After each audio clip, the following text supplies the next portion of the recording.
emocijas nav vājums, bet tas ir reāli spēks. Aprīlī es nonācu pie tādas sūras un grūtas un skarbas atziņas par to, ka es 25 gadus vienkārši joprojām biju ieslēdzis tās emocijas sevi iekšā.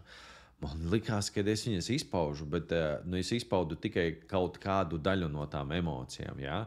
Un septembrī es jau sāku saprast to, ka es ne tikai viņas izsaku, es varu tur paraudāt, tad, kad es gribu. Es varu būt aizkustināts arī teātrī kopā ar savu dēlu, esot ar leļu teātrī, vienkārši vērojot to tajā brīdī un vienkārši raudāt. Tāpēc, ka es gribu no prieka. Un tas izrāviens laikam bija tajā, kad es ļāvu sev just tajā konkrētajā brīdī, un es arī atļāvu arī sev just arī tās a.k.a. ķipa sliktās emocijas, kas tur ir dūsmas, jā,